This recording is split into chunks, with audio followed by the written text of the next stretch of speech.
जिस प्रकार से लक्ष्मण जी ने कभी भी भगवान श्री राम का सानिध्य नहीं छोड़ा, और जिस समय महाप्रयाण के पूर्व कुछ घटनाएं इस प्रकार की घटित हुई, काल आया था भगवान से निवेदन करने, प्रार्थना करने, परंतु काल एक साधु के रूप में आया और भगवान से निवेदन किया कि हम आपके साथ जो वार्ता करेंगे उस वार्ता को ना तो कोई देखे ना कोई सुने। अगर उस वार्ता के बीच में कोई भी व्यक्ति उपस्थित होगा तो उसको आपको प्राण दंड देना होगा। और भगवान श्री राम ने बात स्वीकार की। काल ने निवेदन किया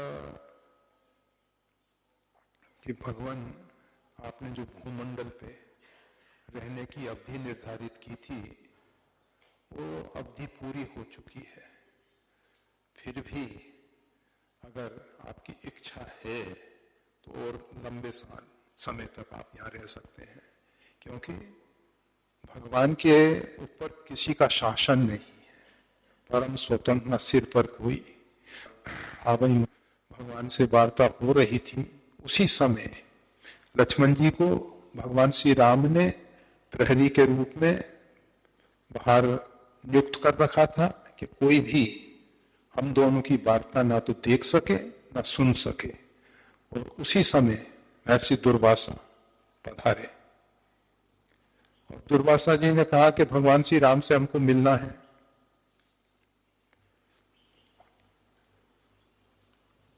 लक्ष्मण जी ने उनका आतिथ्य करते हुए उनको बैठने के लिए सुंदर आसन दिया।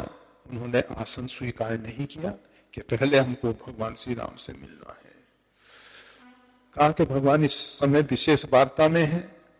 कहा देखो, अगर भगवान के पास ये समाचार दो, मैं आया हूं, अर्थात महर्षि दुर्वासा पधारे हैं, अगर भगवान श्री राम उस विषय में जो भी निर्णय लेंगे वो मेरे को स्वीकार होगा।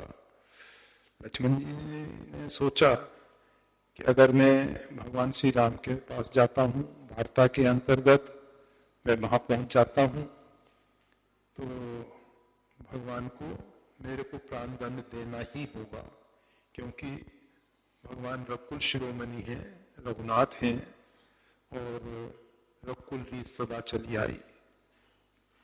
भगवान श्री राम जो प्रतिज्ञा कर लेते हैं, जो वचन दे देते हैं, उसका निर्वाह करते हैं। इसीलिए हम सब भक्तों को सगुण साकार रूप में भगवान का एक बहुत बड़ा संबल है कि भगवान अपने आश्रितों का कभी त्याग नहीं करते। बस हम में कमी है कि हम सही रूप में भगवान का आश्रय नहीं ले पा रहे हैं। लक्ष्मण जी ने विचार किया कि अगर इस समय मैं जाता हूं तो मेरे को भगवान प्राण दंड देंगे, नहीं जाता हूं तो दुर्वासा जी का श्राप संपूर्ण अयोध्यावासियों को नष्ट कर देगा। संपूर्ण अयोध्या को बचाने के लिए, अयोध्यावासियों की रक्षा करने के लिए लक्ष्मण जी भगवान श्री राम के पास पहुंचे और लक्ष्मण जी ने भगवान से निवेदन किया।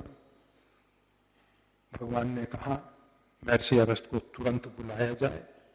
अगस्त जी को लेके आए हैं। अगस्त जी ने कहा मैंने एक लंबा अनुष्ठान किया था। दुर्वासा जी सिर दुर्वासा जी को लेकर आए। उन्होंने कहा कि मैंने एक लंबा अनुष्ठान किया था और अनुष्ठान के बाद मैं भोजन ग्रहण करने, पारणा करना चाहता हूँ, और पारणा के लिए पवित्र अन्न आपके अतिरिक्त किसी दूसरे का नहीं हो सकता है। इसीलिए आपके यहाँ आया हूँ कि आपके यहाँ का पवित्र अन्न ग्रहण करूंगा। भगवान श्री राम ने भोजन इत्यादि की व्यवस्था की है। दुर्वासा जी वहां से पधार गए। भगवान ने लक्ष्मण जी से कहा, वार्ता के समय वार्ता पूरी हो गई थी, परंतु उस समय वो महापुरुष मेरे पास विराजमान थे, उसी समय तुमने प्रवेश कर लिया, अर्थात तुमने वार्ता करते हुए देखा। सुनी तो नहीं है तुमने वार्ता, परंतु देखा जरूर है, इसलिए मेरे को विवश होके अपनी प्रतिज्ञा पूरी करनी होगी। सुमंत्र जी, गुरु वशिष्ठ जी इत्यादि को बुलाया गया है। सुमंत्र जी ने कहा लक्ष्मण जी को इस प्रकार से प्राण दंड, मृत्यु दंड देना अनुचित होगा।